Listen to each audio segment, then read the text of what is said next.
ABC News exclusive, a gripping inside account of what really happened when little Ethan was kidnapped off his school bus in Alabama. All reported by our Chief Justice correspondent, Pierre Thomas. And Pierre, this information, these tapes are just extraordinary, and they show the epitome of heroism.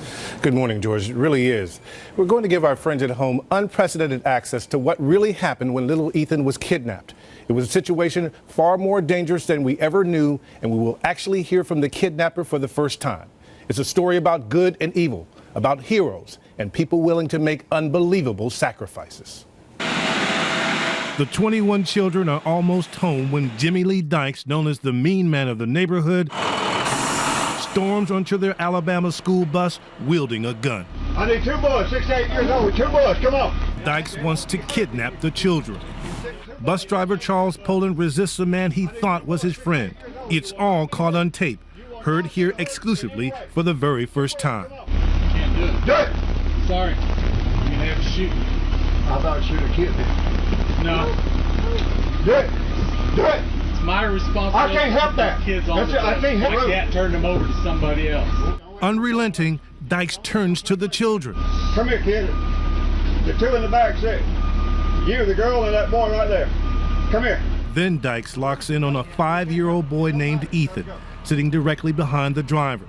Poland pleads not Ethan and heroically puts himself between Ethan and Dykes.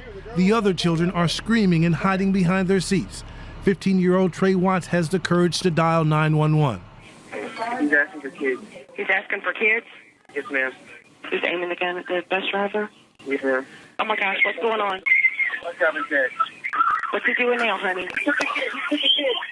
Poland dies after being shot 5 times. Suspect has removed the child from the bus. Dykes drags Ethan to an underground bunker he has secretly built on his property. Ethan has autism and no one knows how he's going to react. And an army of 300 law enforcement descends on the scene, stunned by what is happening in this tiny town of Midland City, and a 6-day siege begins.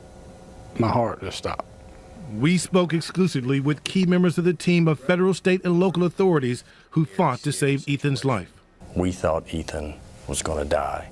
This is the bunker seen for the first time, 12 feet below ground, only 8 feet by 6 feet, about the size of a parking space.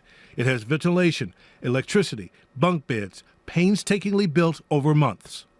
Dykes tells police to speak to him through this plastic pipe, which has a deadly surprise. There's a bomb in it. They were on top of the pipe that he could have detonated the bomb at any time. I was immediately concerned. The FBI quickly dispatches Molly Ammon, one of its top behavioral scientists, to Alabama. He was angry, but intelligent and controlled. Police are choosing their words carefully. I want to thank him for taking care of our child. They know Dykes is watching TV, but Dykes grows more belligerent. It is now day 6. Listen as he rants at negotiators. And you just go ahead and send some down that damn funnel up there to their death.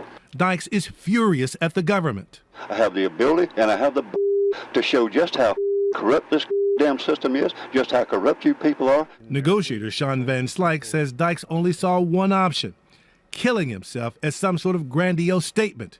And there's a bizarre twist. His intent was to have a female reporter down there with him and that she would hold his hand. Well, in fact, he got his final message out to the world and then committed suicide in her presence. The danger to Ethan is increasing every second. He was handling the weapons and the bomb inside the bunker on a more frequent basis. And Dykes has a diabolical plan for Ethan. Jim Dykes relayed to the negotiators, if anything happens to me, I have told Ethan to pull the trigger. That meant he had told Ethan to detonate the IED, the second IED that was inside the bunker. He's teaching Ethan to kill himself. It's decision time. The tactical team would have to rescue Ethan by force. The job falls to Commander Kevin Cornelius and his team, men with families. That certainly isn't lost on me.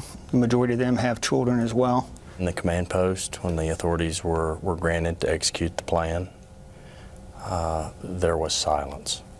The team breaches the bunker with a stun grenade. Dykes detonates the perimeter bomb. They immediately received gunfire from Mr. Dykes. There was a IED inside the bunker as well? Yes, sir. He was in the process of trying to detonate it.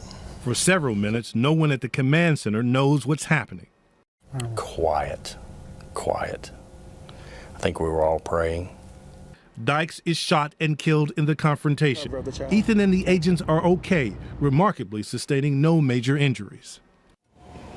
There was so much joy at saving Ethan's, but everyone's thoughts quickly returned to Mr. Poland, the bus driver who laid down his life for his friend Ethan. A true hero, just like the FBI agents who went down that black hole to save a little boy's life. Boy, selfless act after selfless act. Just incredible, Pierre. You know, and so many times, you know, people at home, they watch the story as it unfolds because it took days. They have no idea until seeing your piece right now what really happens. And glad that Ethan is doing all right. And we do need to remember the bus driver and all this. Indeed. In fact, during those interviews, I was struck by how these veteran law enforcement officers all had tears in their eyes during the entire process. It's that human element we forget. I mean, they're family men and women as well. Indeed. Remarkable. Thank you for bringing that to us. Thank you. And you're going to have a lot more tonight on World News and 2020. Looking forward to it. Okay, Pierre, thank you.